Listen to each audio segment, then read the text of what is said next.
এগুলো হয়েছে লইট্টে শুটকি, মেজো আপু বাড়ি থেকে পাঠাইছে, আর এগুলো আমি এখন পরিষ্কার করবো। প্রথমে তো ওইভাবে বেঁধে দিয়েছে, এখন আবার আরেকটা বাঁধা আছে, এরকম দুইটা প্যাকেট, মানে একদম দুইটাই পাঠাইছে আর কি, আঠি, 2 আঠি। এখন হচ্ছে এই আঠিটাকেও আমি খুলে নেব।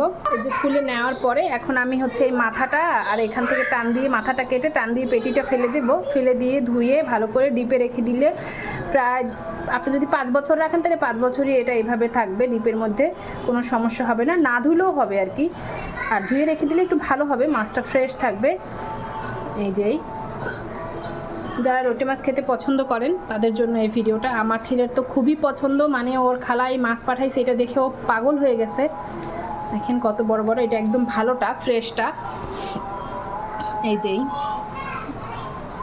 এটা ধুয়ে শুকা টুকা দেওয়ার কোনো ঝামেলা নেই। আর যদি বাটায় রাখেন তাহলে হয় কি বারবার কয়েকদিন পর পর শুকা দিতে হয়, মাছগুলো নষ্ট হয়ে যায়। আর যদি ডিপ ফ্রিজের এক কোনায় ফেলে রাখেন তাহলে খুব ভালো থাকবে। আর এই মাথাটা অবশ্যই কেটে রাখবেন, কারণ এই মাছের দাঁতগুলো খুব ভয়ানক।